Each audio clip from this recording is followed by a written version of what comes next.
Oh, damn. Asmongold is playing World of Warcraft. I have not seen that in ages. BlizzCon happened, and there's still a lot more stuff announced.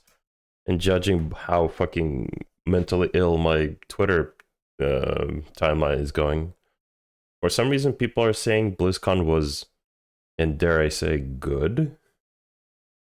So, you know, we might as well check that out. Right. I've missed two panels actually. The World of Warcraft Classic and the deep dive for War Within. Let's check those out actually.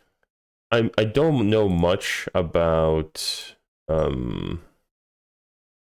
don't know much about Classic because I barely played it, but it's like I'm curious about what they have to say. Because I see a lot of people posting like a big Blizzard W for this BlizzCon. I don't know if it's because of Classic or because of retail. It might be retail because they did a really good opening ceremony. Today, I'm going to give you an introduction and an overview of what our season is at a very high level, as well as giving you an idea of what our major features are. After this overview, I'm going to hand things off to a... Yeah, I'm a level with you. I don't really care about Classic. I don't really care about what they have to say, so I'm probably just gonna call it here with this video. Just move on to the War Within panel instead. I didn't play Classic, and I kind of don't like. I don't have the time to commit to Classic, so I can't really care about it either. So let's check out the actual War Within expansion. I'm sure people do enjoy it for a good reason. Warcraft It's just not for me.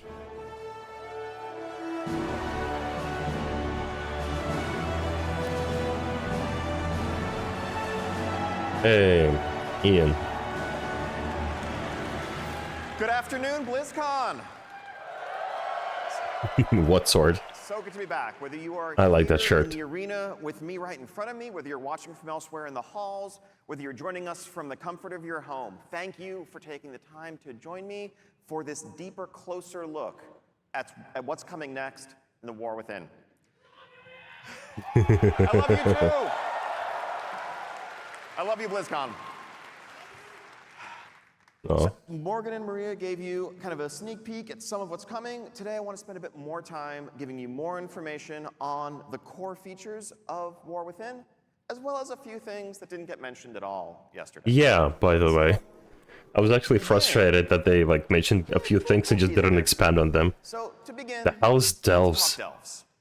So what is a delve? As you heard yesterday, delves are these quick bite-sized epic adventures for flexible size groups, for either solo or with up to 5 players. They are role agnostic, so it doesn't matter if you're a couple DPS, if you're a healer and a tank, if you're a solo healer. I think I need to resub after seeing this. No, the video just started. What are you talking about? Or are you playing Classic? Delves are a new endgame pillar. This is a permanent addition to World of Warcraft going forward and represents kind of a capstone to the outdoor world experience. We've had dungeons, we've had raids, we've had organized PvP, and I think we've had some stuff for outdoor world players to. Yeah, the more he's talking about it, the more I think this is just going to be a fate from 14. The more he's describing it, that it's outdoors, it's quick, it's like one player or a few. It feels like he's describing a fate right now, but it could be just me. To dabble in, but if you wanted progression, if you wanted goals, if you wanted a deeper, more structured experience, frankly, we were letting you down. We want to change that. That's what delves represent in World of Warcraft. Okay. Oh goddamn, that's got to be uncomfortable to sit in. Really want to approach it as something that you are going to be engaging in all season long, with variety and flexibility in how you approach it, and the replayability. But people say it sounds like Variant Dungeons. Really? A mainstay of what it's all about, but also want to build in progression. And I think if you're an outdoor world focused player, a lot of the time it's just about kind of spending your time doing a thing, going to a place. Variant Dungeons outdoors? But there aren't necessarily goals to work towards. There aren't necessarily reasons to be excited about getting an item upgrade because it's going to let you do something you haven't been able to do before. A difficulty progression built into delves is going to enable us to offer that. Now, there's a lot of lessons we've learned over the years from building this type Lessons of learned, game, whether it Torghast was Island Torghast and scenarios. Shadowlands, Yep. Island Expeditions, Yeah. scenarios. You can throw in horrific visions in that list. Borrowed We've power learned as a lot well. about how to tune these sorts of experiences, how to design them for We do not want any more flexible, borrowed scalable power. groups of different sizes, of different role compositions, about what's fun and what isn't. But we've also learned, based on your feedback, about what not to do in some cases, in terms of how we structure it, how we present it. I think a key aspect of saying this is an endgame pillar is that it's an offering in parallel to the others, to dungeons, to raids. If you want to do this, if this is your jam, if this is your type of gameplay, we're there for you, and we want this to be as deep as you want it to be. If you're happy running Mythic Plus and you just want to focus on that, we're not looking to add another item to the checklist of things you feel you have to do to compete. It's an alternative. Unlike But it Torghast, must. which is something that we did kind of say, everyone has to do this, whether you like it or not. Yeah, that was a whether you'd rather pain. do something else or not. That gets back to some of the philosophies that Morgan touched on yesterday and how we're approaching. This is really weird to hear after like how they announced Torghast like a couple of expansions ago. Torghast like was greeted like as a really big and cool thing, but because they connected ashes that were like also capped on weekly, it all went down to shit as well. Like I was one of the people that quit after a couple of weeks because of like Torghast shit. Because I couldn't cap week 1 because it was a very busy work week for me. I couldn't really manage it. So it's like starting week 1, I was already behind everyone else. So it's like that was not a nice feeling to feel. So this is very interesting that they're actually pulling out an entire slide telling, hey, we made mistakes. Torghast is one of them, and we want to fix that. It's going to be super weird if their fix is actually going to be worse. Designing and evolving World of Warcraft. We want to meet you where you are. We want to respect your time. We want to offer you the ability to choose how you want to spend that time each day, each night in Azeroth.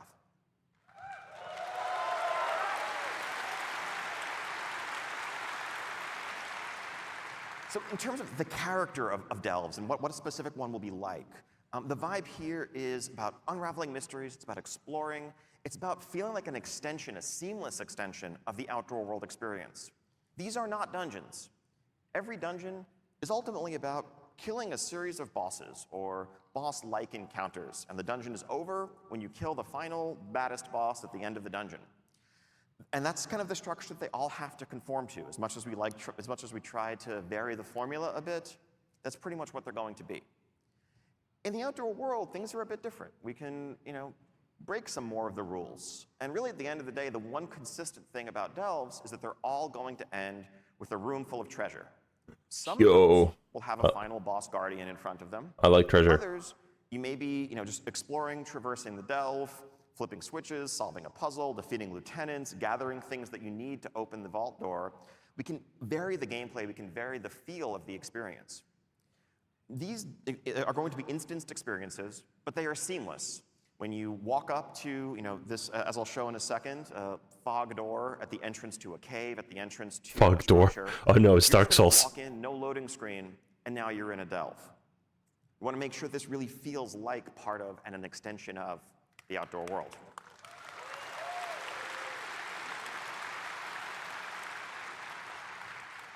Now, as part of an endgame pillar, that means we're going to tie this into seasons. So, as well as a narrative progression over the course of a given season, there will be increasing rewards, increasing difficulty, and a change of pace, whether you're in Season 1 of War Within, Season 2, and so forth. Part of that is going to be the NPC companion that will be accompanying you on your adventures. The Season 1 companion, as we mentioned yesterday, is our good friend, Bran Bronzebeard. Wow. Now, what does this mean? What does a companion mean in practice? Well, it's a few things. One, it's definitely... I'm actually interested, like, how are they going to make this work? They're not really saying this. There's going to be an NPC companion. Are they going to be in our 5-man party, or just when we solo, or they're just there for story's sake? Because otherwise, if it's just an NPC's escort, I'm not really sold on this then. It's a narrative hook. It gives us a chance to help give context for your adventures, kind of narrate what you're going through. but also it's Champion, a chance to kind of you must go play to the with sewers. mechanics and complement your playstyle. For Azra. Bran adventures with you, you might find some gear for Bran. You might be able to gear Bran up. Oh Be no, able to we spec him we and have to customize gear his him up. abilities to complement what you or your friends are bringing to the group, whether you want Yeah, more that's the survivability, Diablo you NPC want system from more tank, Diablo you want 1. more control. Well, Diablo 1, 2, This can 3. help us balance the experience as well and give you another vector for your progression over the course of the journey. Now, I know this has kind of been very high level. I want to just give a couple of specific examples, just kind of a day in the life of someone jumping into delves in War Within. So let's say you are casually journeying across the Isle of Dorne and its pastoral beauty, and you come across this structure with that fog door set into it, and you decide to venture in.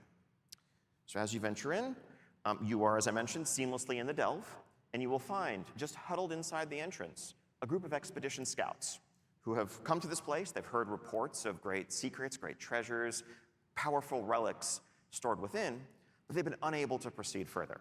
Because, they tell you, and Bran is among them, mind you, they tell you, this place, there's an unnatural, there's a disturbing darkness that has settled over this entire vault, and we can't proceed.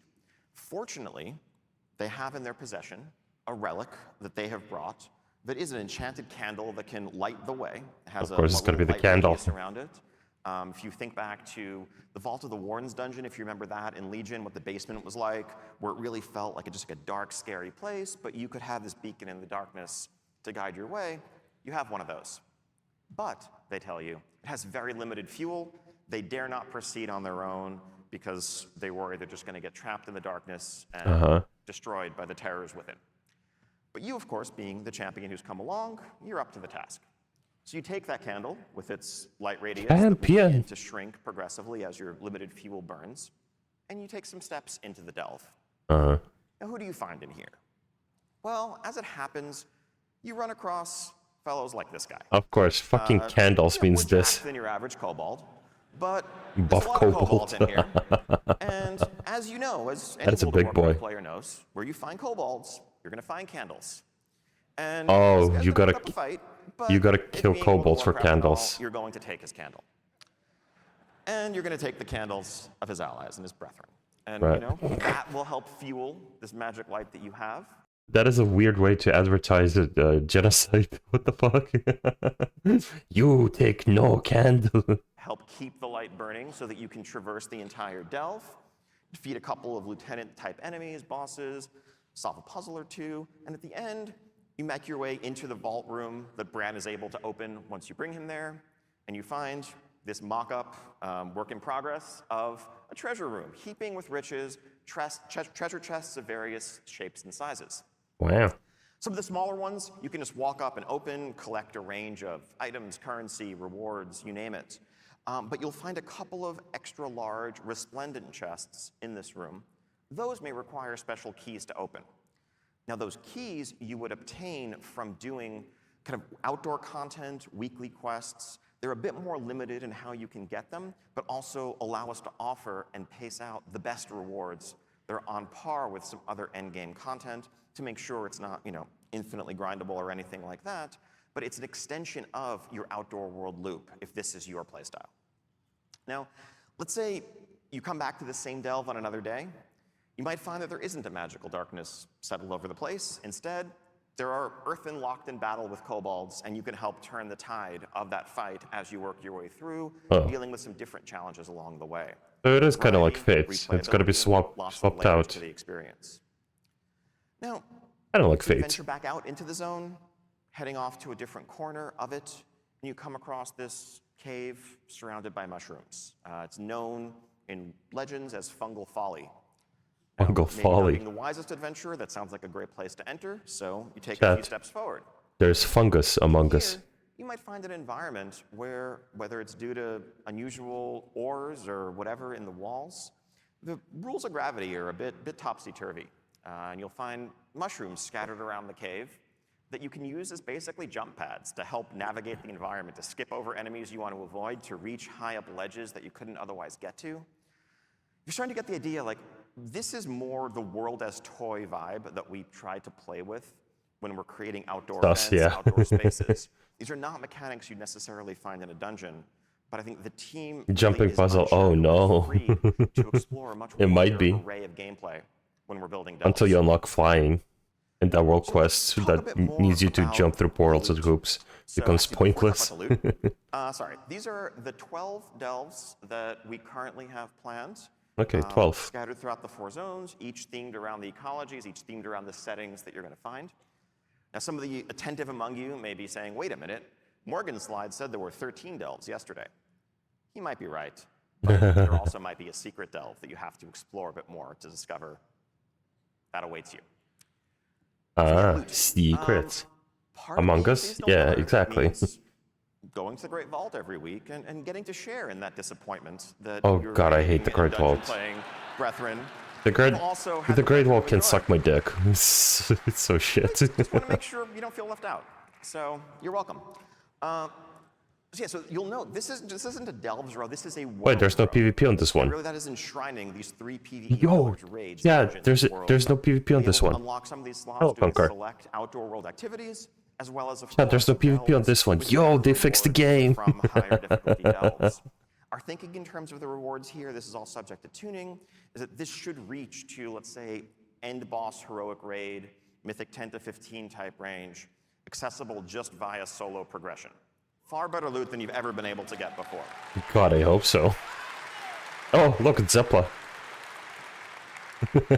And now, I'm sure Zepla's like, this is- I this is agree, the delve yes, section, But I'm sure there's folks looking at this and being like, Can't wait to "Wait a play more minute, what about classic." the PvP row?"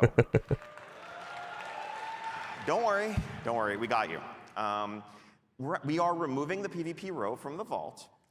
We're doing that based largely on feedback that we've heard that randomness and PvP gearing maybe are not the best combination. Don't jinx it. And it took a few years to get that message through to us. So the way this is going to work is instead, you're going to get a whole lot more conquest. You're going to gear up at the same rate overall, but you will have complete control over your gearing path, just spending your conquest on the items that you want. With easier catch-up, if you come in late in the season, you don't have to worry about having missed certain vault weeks. Also, if you're someone who PvPs a lot and you raid, you don't have the awkward choice of that raid trinket versus the PvP item that's going to help your arena partners. So,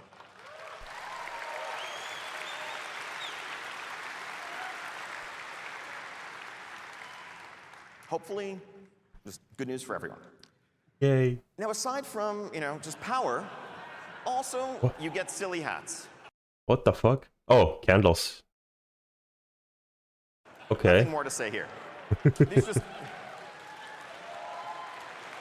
You know, there's gotta be a whole, like, cornucopia of, a few examples of, the of array candle cosmetic wares rewards that will be in the main exclusive city to hub. delves, reflecting the varied ecologies and environments you're going to be facing.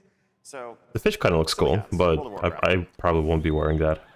less silly, just as, let's say, Mythic Plus players have amounts that they can earn over the course of a given season, this Hello? What? customizable flying mount will be exclusively available through Yeah, what is he talking about?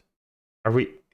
Does Dragonflight has the ability to upgrade and customize a mount? Did I miss something? Or is this what he's talking about? Because he kind of phrased it weirdly. Anyways. through thorough completion of the delve experience. You'll note the customizability of it. This will be customizable the same way you can customize your current dragon riding drakes at the rostrum. Just Dragon Flying Mount. Oh, modularly- so just cosmetics. Nothing too special. Are there any actual attributes to the It's pretty Dragonfly cool. I flying? love our Augusts. I think it was just cosmetics, wasn't it? Up next. Warbands. Warbands. I feel like I could probably just save 10 minutes in this panel by just saying account-wide everything and just click through the next slides. You should. Kind of that. So, Just a bit lower I don't volume. know if you guys know this, but turns out y'all play a lot of alts. Yeah, thanks to you. I'm sure actually the number of characters per person in this room in particular is like some insane average. But the average WoW player today plays multiple characters. Unfortunately, yeah. Two-thirds of players who have a level 70 have multiple level 70s. Half of players have 3 or more. Most people are playing multiple characters a week. And that's not something the game, it's no secret, has always done the best job of supporting. Now, part of that is because World of Warcraft 20 years ago was built with very different assumptions. And I both mean design-wise, but actually engineering-wise as well. The infrastructure and the architecture that was built. Back then, it took hundreds of hours to level a single character, of course, and playing alt seriously was far, far from the norm. But we've kind of inherited, we have been working with those foundations to this day. Yeah, these days you can level a character in a few days, if not one day. We try to do it, but we're often we're swimming upstream, given the underpinnings of a system that were never designed for this. And that's why you get some, frankly, pretty clunky solutions, like, well, if you want to transfer this currency to your alt, go to a vendor and spend some to buy a different box that contains account-bound currency that you can then mail to yourself, log out, log back in, take the box out of your mailbox, and open it on your alt. Congratulations, you have moved 300 supplies. Oh, gee. Elegant design, ladies and gentlemen. What if we didn't have to do that? So at its core, warbands is, what if we just rebuilt those foundations and created a new future, both for the things we want to offer today and the things we'll be able to in the future, so we're not fighting against the nature of the system, but instead it complements what we want to do. Now, the focus here is really making it convenient, removing barriers, removing awkwardness in playing alts. We don't want to actively necessarily encourage it. People already want to do it if they do it. One thing the system is not going to be is something that awards you power or makes your main more effective because you have done things on other characters or anything along those lines. Why If you not? play alts, do so. If you just love focusing on a single character, that shouldn't feel wrong either. Ugh, fine. Now let's talk about some examples. Money. Oh, bank. Yo, are they giving us banks? I'm going to run through these pretty quickly. They're mostly fairly straightforward. It's a bank. It's an account-wide bank. Thankfully, hopefully, you should never again have to mail something to yourself. You also might notice, and so this is giant, lots of storage, extra tabs that can be purchased. Guys, I know this is an exciting announcement, but I'm not happy that this is like something that they're adding in 11.0. I feel like this should have been in the game like way sooner. Just on the right-hand side, so multiple tabs of these. You can organize them as So you it came want. to me. New expansion Very is WoW. observant, the eagle-eyed will notice a little Oh. checkbox mentioning Came to next expansion is WoW. Yep, pretty much. reagents. If you deposit reagents here, you can craft from the account-wide storage on any of your characters.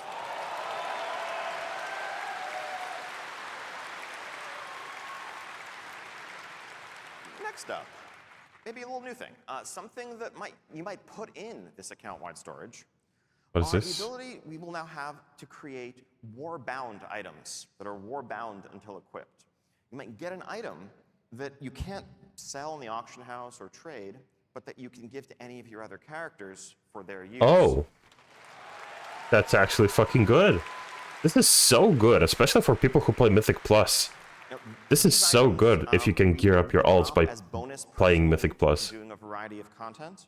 They would drop at a slightly lower item level than what that content would normally give you. Again, we want to make sure the right way to play is not, playing on multiple characters to funnel loot to your main to gear up your main faster. Yeah. But just easy potential hand-me-downs, ways of getting an alt caught up, maybe even an excuse to level an alt. a good if you thing. get This is a really cool very item good thing. for a class that you haven't had a chance to get up yet. So just an extra layer here, hopefully, making it easier than ever to progress, to accomplish your goals on multiple characters. All right, now quick rundown of some of the other integrations we have planned. Transmog. Transmog has always been, it's been for a long time an account-wide collection. Yeah. Key thing here now that really it is being acquired by your warband, that means that now if you were running, let's say, Ulduar on your mage and a pair of plate shoulders drop, you can still add those plate shoulders to your warband collection.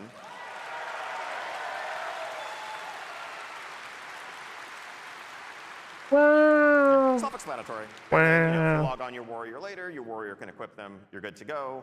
Hopefully you don't need to feel like you need to refarm the same stuff on as many I different feel like this should have been a thing ages ago. Mutations, again, fairly straightforward. In War Within, Reputations and renowns will work account-wide. We want to make this as retroactive as possible. That will take some work over time. We're probably going to start with Dragonflight renowns as a focus and a priority and work our way backwards. But going forward, we want progress earned on reputations to not really matter which character you're doing it on. At the end of the day, it's the same content, it's the same experience. If you've gained access to some perk or some recipe, having to re-earn it, not terribly compelling. Yeah.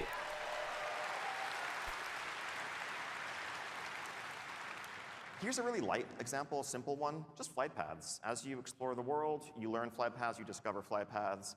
Is it terribly compelling to have to go back to a spot that you've already been to in multiple characters just to learn a flight path for the 4th time? No. If you have a flight path network unlocked, you have that unlocked across your warband going forward. Yeah. That's good. And here's an example of something new, just delves. An example of how having this as a foundation means that we can build new systems to inherently work at an account-wide level, just kind of as part of their DNA. As you're advancing Bran as a companion, as you are empowering him, as you're customizing him, again, logging on to a different character and going back to having a weaker Bran that doesn't offer the tools that you've grown accustomed to, that's more frustrating than fun to re-earn those things. Let's make that progression inherently warband level, inherently account-wide. Chad, I'm a level with you. Like, I'm not too impressed with this particular part of the presentation because it just seems like just a bunch of quality of life stuff. I don't believe this stuff should have like an entire slide and panel dedicated to quality of life stuff. At BlizzCon, I feel like people shouldn't have waited like so long for BlizzCon just to hear that their transmog is more easy now and they get a bank.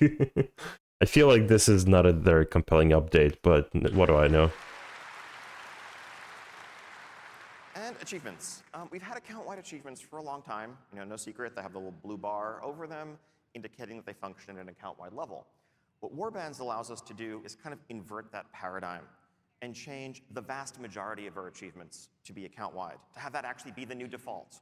So if you do part of this PvP or crafting or other achievement on one character, part of it on another, your warband can earn the achievement. Once your warband earns it, you've earned it. Again, you're the player doing the thing. Yeah, it's stuff that should have been in game for ages, but it's good that they actually listen to people to do so now. That's all it is. Yeah. Yeah. Oh yeah, and then this... Guys, do you think they just took like some notes from Final Fantasy XIV and Lost Ark? Because a lot of this, it just kind of seems like just bits of like quality of life stuff that specifically those games have. Of course they did. Yeah, I mean that's good. I don't mind that if they take the good shit from other games that and improve their game with it. That's good. That's how games should work. They learn from each other's mistakes. But I feel like this entire presentation should be so on the nose that like, hey, we're giving you so many like little quality of life improvements. Like this whole screen, that you're gonna see your characters on. I feel like it still shouldn't have been like part of the a BlizzCon presentation. They should have been like later in the patch notes, or like you should have been shown in the beta. I don't know. Maybe I'm just too picky. Maybe I'm too spoiled. Who knows?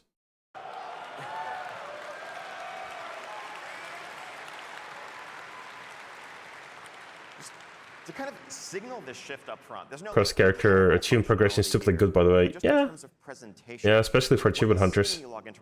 That's what Blizzard does best. They take good shit and give them their style. Yeah. Huddled around a campfire or another setting. Used to live letters, I guess. But we want to make it clear that but I'm also used to like, data mining posts on Wowhead too.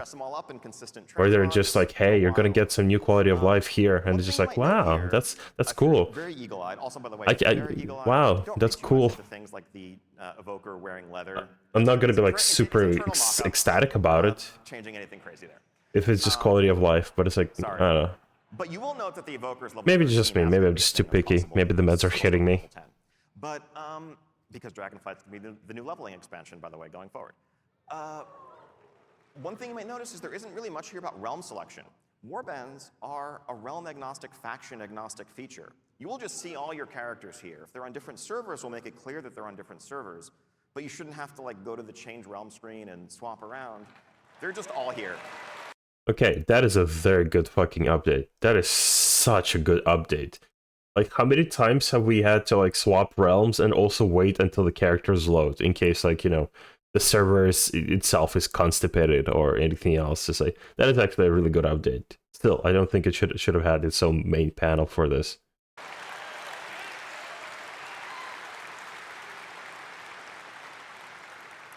Okay, hero talents. So, at their core, this is a chance for us, as we continue to evolve and advance our class system, to explore some deeper class fantasies, to look at, you know, iconic archetypes like the Farseer or the Dark Ranger or the Mountain King or others. Often oh yeah, major heroes they showed like some weird stuff specs in the opening panel, didn't they? And focus the continued expansion of our classes in that space. Now, Morgan said this yesterday, just to restate, this is a completely flexible system. It's as flexible as your current talents and specs. Nothing like covenants or anything like that. Anytime you could change your talents today, you can change your hero spec. Immediately he has to specify that it's nothing like covenants. Oh. You can swap around your hero talents. They're just talents. Now, some of our goals here, of course, we want to offer progression, but we want to do so, frankly, while managing complexity to a certain extent. When we started planning for War Within, we knew, all right, we're going to raise the level cap by 10. 10 new levels means 10 new talent points. The kind of default option for us would have been to take the existing class and spec trees and just add a couple more rows to each of them, add new points to spend. But we've been down that path before. We know you like talents, so we give you meta talents. Yeah. There's an insane amount of like multiplicative combinatoric complexity from adding those additional options. And it also destroys some carefully constructed choices that are really successful that we've just built up in Dragonflight today, where you can't quite have all of these things and need to, you know, pick one or the other. Suddenly, when you can get all of them, it can lead towards homogeneity as well.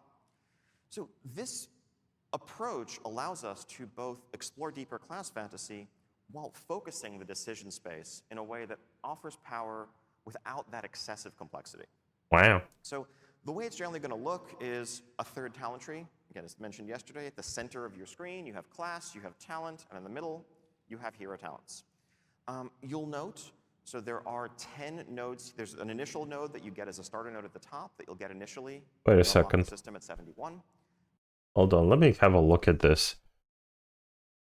Okay, the treant talent, I'm not seeing it on either of the other trees. Did they just move some talents into the middle one? Thorn, Spring, the Dual Druid AoE, the Boom King Moon. It should have. There it is. Wasn't it on the other side of the tree? I feel like this is either just improvement for existing talents, or they're just kind of taking a few from here, putting them in the middle. I could be just very picky, but this just looks very... And then 10 more nodes. I guess it's work in progress. What am I talking about? You will get all of them on the way to 80. At level 80, you will have this fully unlocked, similar to Legion artifacts, let's say. So you don't have to agonize over, you know, where you're placing any choice. I think there are improvements for existing talents. Yeah, that would probably be like the best thing about it. Which spec do you want active? And also, there will be choice nodes within the trees, just as the class trees and the talent and the spec trees currently have, which you can toggle, adding quite a few permutations to the system as a whole. If you want, as a kind of simpler collapsed view, once you've hit max level, you can just condense it down to only show the choice nodes for easy swapping back and forth to customize your spec for whatever activity you're setting out to do.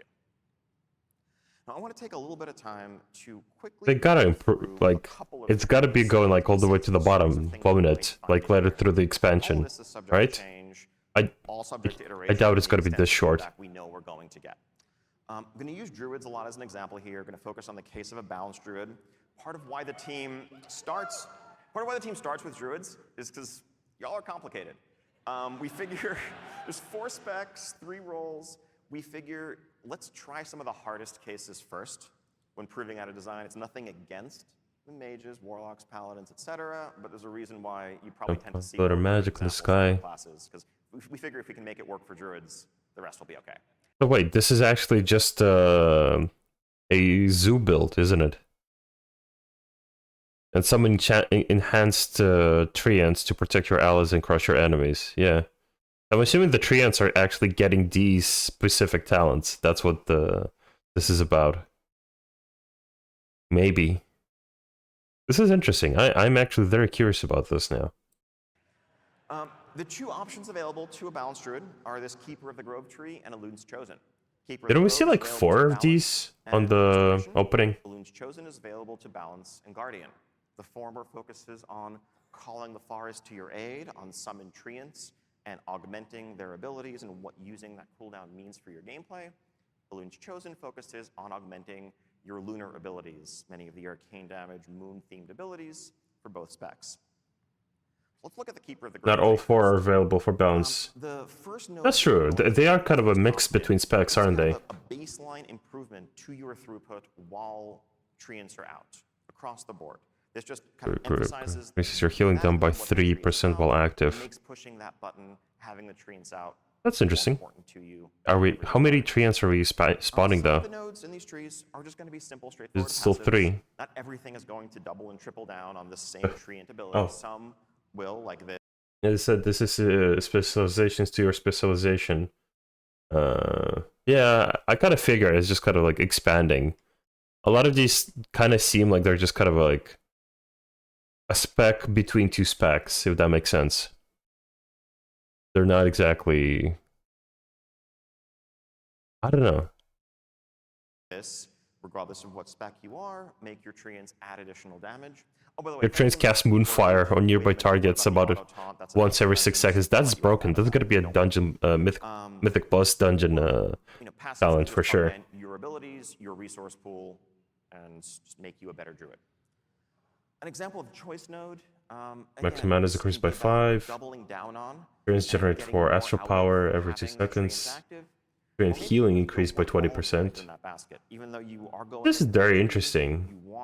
This is a very big mix and match. You don't want 100% of your throughput to be focused in that window. You'd rather just have some baseline improvement. Rest of Druid broke it in Mythic Plus. They were always broken in Mythic Plus. Choices available, but the idea is 4 different opportunities to nudge your gameplay in one direction or another. Spawn army of trees to cast Moonfire. Yeah.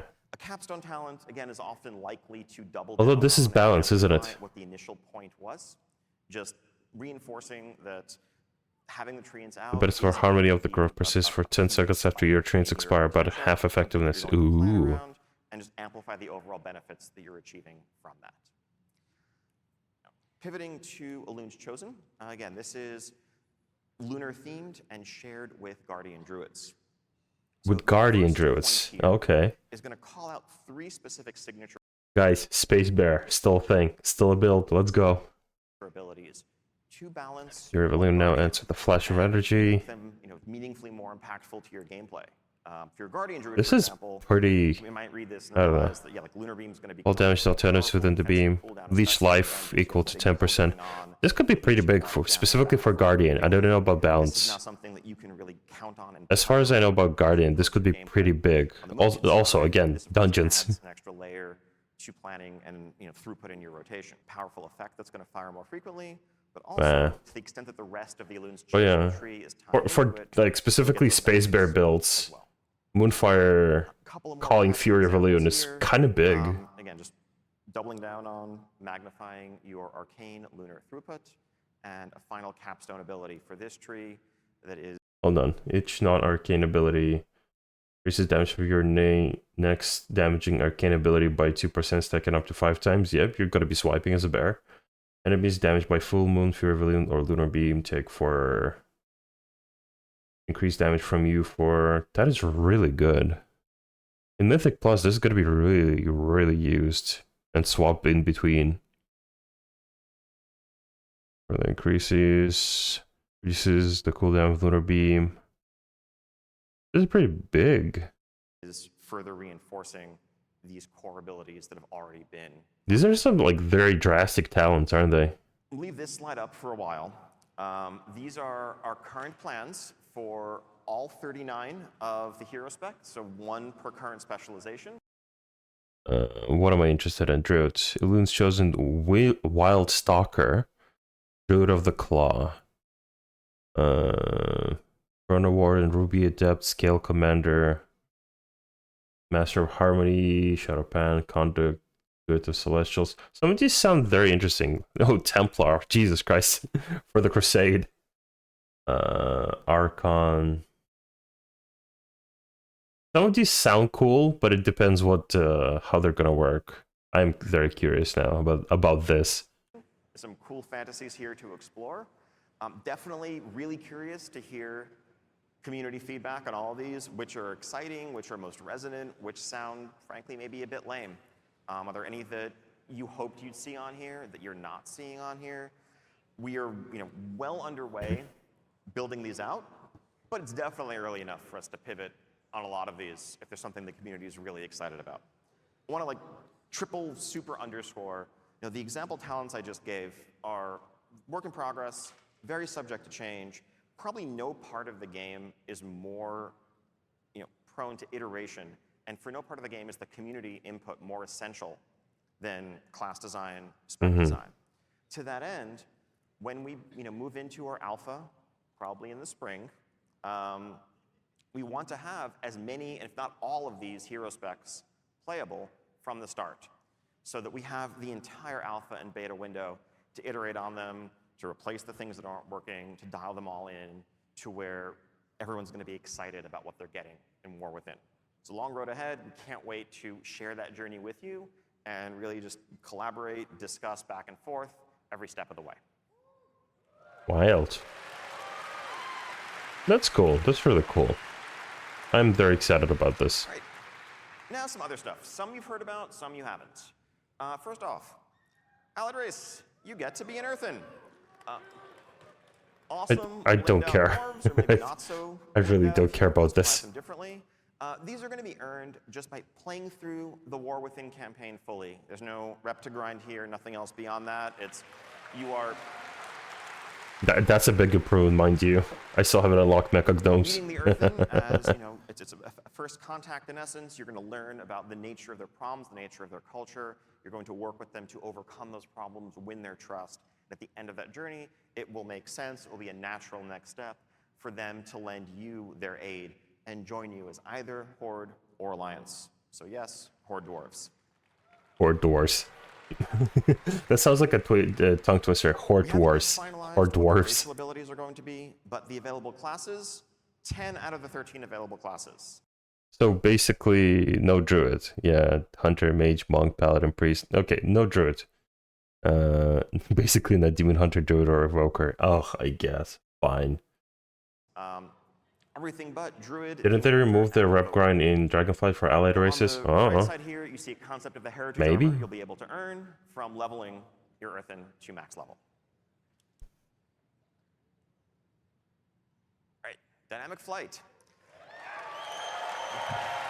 Yeah, this is a good change. So it was obvious very early on in Dragonflight. But are we gonna just stay in dragons, or are we gonna get other mounts? I hope other mounts.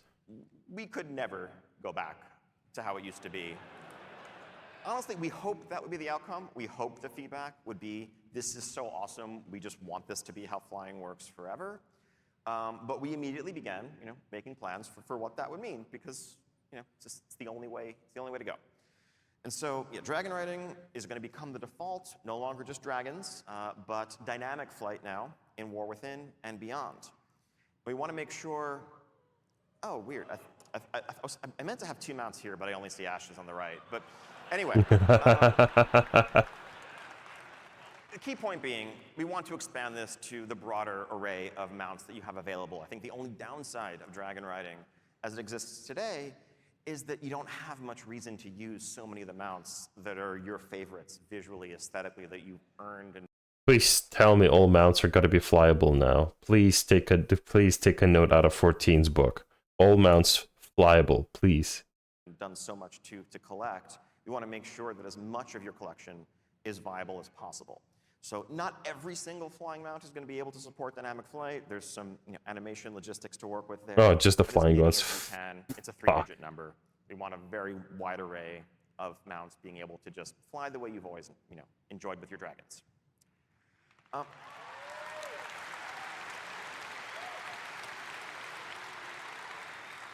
just to clarify, this is the future of flying. So everywhere that you can fly today, you will be able to dynamically fly or dragon ride. In fact, not just in the War Within, a little sneak peek, I think in our upcoming 10.2.5 update, you'll be able to dragon ride in Eastern Kingdoms, Kalimdor, Northrend, Outland, you name it. I mean, technically you can if you're an evoker, but I guess that's just details. We also understand there are some folks, for accessibility reasons, personal preference reasons, maybe you just like being able to AFK in midair, that dragon riding isn't your favorite. We don't want to take anything away. We want to let all these mounts that can currently do the old school flying mode toggle between dragon riding or let's call it TBC flying. Up to you, whatever you prefer. So there's they're giving autopilot mode. And again, to be clear, dynamic flight will be available from the very start when you go to Castlegar and the Isle of Dorn, just as it was in Dragonflight.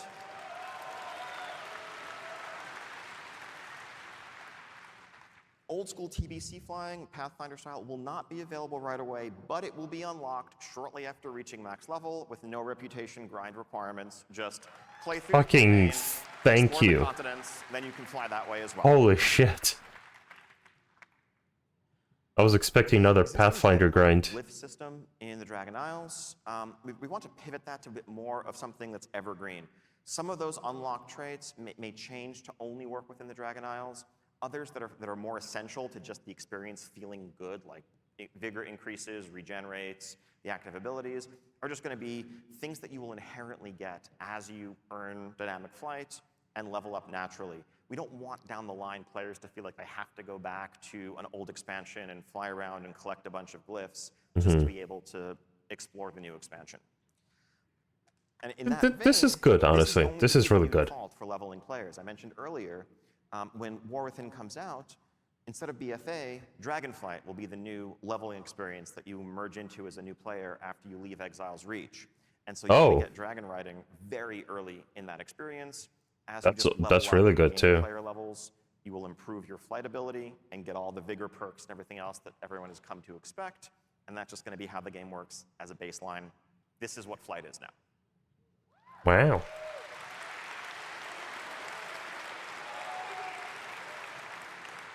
Don't worry, PvPers, we haven't forgot you.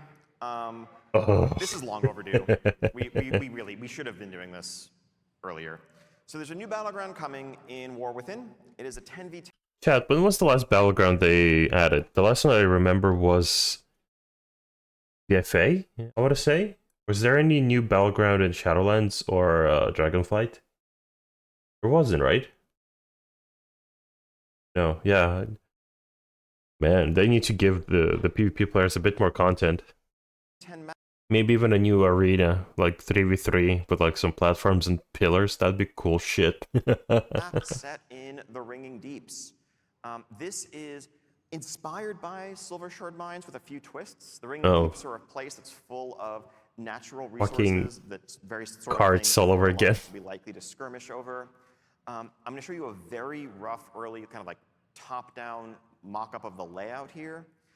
Crystalline Conflict, yeah. Mines, which is radial symmetry. This is interesting. More, mirrored and reflects the two sides trying to both push their own minecarts to collect resources while also fighting over a pivotal central control point that's going to change the outcome and the momentum of the match. This looks like a MOBA. This looks very MOBA. Weeks, having a blast with. When we make battleground maps, we don't really artify them. We keep them really rough, which is why I don't have any good images to show just yet, because it really is all about the layout. There's no point making it look pretty if the spacing isn't correct, if the exact paths aren't correct. That's going to be the next step. Can't wait to get this in front of everybody to start testing in alpha and beyond. And this isn't just a one-off. We want to keep adding new battleground maps going forward. This is an essential part of the game. Wild. And I mentioned 10v10, but we are just about to undertake a little 8v8 solo queue RBG experiment in 10.2 in a week or two. So depending on how that goes, you may be experiencing this one 8v8 as well. So stay tuned. Okay. Otherwise, we have a few ongoing interface updates that we're continuing to work on. In Dragonflight, we overhauled the HUD, the action bars, the unit frames, the baseline UI experience. We made it clear at the time that that was just the beginning. This is something we want to continue chipping away at, updating different pieces of the UI to be more streamlined, better reflective of the modern gameplay experience. So just a couple of examples here. So the spellbook, we are looking to modernize, update, actually make use of more than like a 1024 by 768 monitor resolution. Okay, this is Chad, this is so fucking good. Like, this should have been in the game like 6 expansions ago. This is so good. I'm so tired of seeing like that one puny fucking list. This is way better. They even got like the tabs at the top. Specs, talent. This is such an improvement. Ideally, you're not going to have to, flip through multiple pages to find some ability that's not on your action bars. Yeah, that was Also, such a we're pain. combining this with our talent screen. If you look at the tabs at the bottom, you have spec, talents, and spells all in one place. So it's kind of a one-stop shop for all the things that your character has available, Yeah. rather than having 2 separate windows that you need to move between.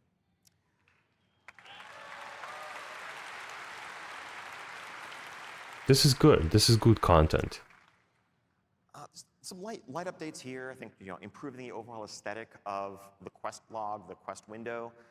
If this is harder to show off just in a single screenshot, but we are adding a bunch of filters to allow you to hide and show different objectives, to see more quests available at once, to filter your log for the things you care about most. We also have a full pass in progress on our quest iconography to make it easier to differentiate between daily and weekly quests, and remove our reliance on just shades of color as much as we do, which really it is a color blindness issue for the range of quest bangs, where the only difference is what color it is. And again, this is just a couple of examples of.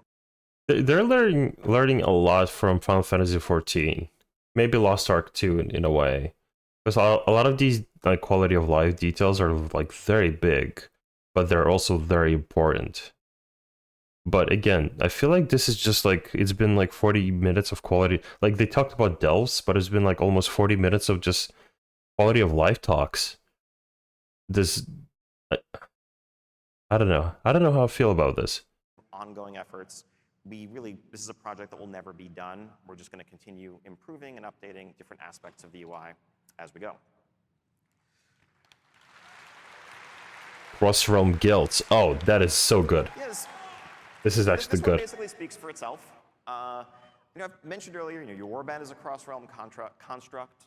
Increasingly, so many of the activities that players engage in socially span multiple realms. You have a raid group, you have a Mythic Plus group that you run with, group that you PvP with, but you can't be in the same guild together. Not any longer. That's a thing that will change when War Within Sounds comes like out. they're removing servers. Recruit, Not yet. server shouldn't matter when it comes to joining a Those guild. are prepaid. Being in a guild, when it comes to accessing the perks of being in a guild. But cross-realm guilds are like a really good thing. Like, we had something similar before. And people may be wondering, wait a minute, what does that mean if now guilds are cross-realm? But what about this is good. raiding? If your guild is cross-realm and your guild wants to raid Mythic, you should be able to do that day one. So Day one cross-realm Mythic raiding. there. This is good, because previously you couldn't do that until fucking 100 Horde guilds cleared, and then 100 fucking Alliance guilds tried to clear it like within a reasonable fucking time, but never did. So this is really good. This is really good. Can you still make guilds with random faction races, by the way? Can you still go Alliance and Horde in a guild? Yeah, the Hall of Fame, that one. Can you still recruit into your guild like both Alliance and Horde, or yes, you can. Okay, this is really good improvements then. This is really good improvements. Massive, even. The Hall of Fame will still exist, just kind of as a memorial of accomplishment, but it's not going to be tied to unlocking anything anymore. That's just there day one. And really, philosophically, this is another step towards one of our goals of just tearing down barriers, making the game as social as possible, making it as easy as possible to play with who you want to play with, regardless of your server, regardless of your faction, as much as possible. If you want to play WoW with somebody, let's make that happen. That's good. This is really good. I'm very in favor of this. All right, so that brings us to the end of this whirlwind tour / deep dive of War Within features. I know there's still a bunch of questions, a bunch more information to share. That's it? Excuse me? But yeah, it was just 40 minutes of quality of life improvements. New battleground, some delves. But otherwise, I guess some of these are like very big announcements, but majority of this was just quality of life stuff, like UI and shit. Can't wait to do that in the coming Oh, well. days and weeks. But to begin, I'd like to invite everybody, if you have questions, if you're here at BlizzCon, go to the Darkmoon Fair in Hall D. You can drop off questions there. If you're if you're going online, you can go to the WoW or WoW Classic subreddits or our official forums and either ask your questions there or upvote others. This coming week, when we get back to the office, we're going to huddle, review the top questions, and record streams for both Classic and for War Within, addressing the top questions to try to get as much information out there as possible. This is good. They're actually paying the people that moderate the forums now. Once again, thank you so much for joining us. We are so excited to begin this journey together with you. Can't wait for the War Within. Enjoy the rest of BlizzCon. Enjoy the rest of the weekend. I love you all. Wow. Kat, what are your thoughts? I feel like that was just like a lot of quality of life updates. It wasn't really much of a like deep dive. It was just, I don't know, maybe it felt very underwhelming for something that's supposed to be a lot bigger, especially after like the opening panel announcement. I feel like this should have been way bigger. Okay, so I know. So essentially, the big things are the talents, day 1 mythic rating, delves, I guess. Maybe battlegrounds if you're a PvP enjoyer, but that's just a new map. They were bound to get one eventually, hopefully. Everything else just seemed like a lot of quality of life stuff. I wish they would announce a lot more stuff, but like,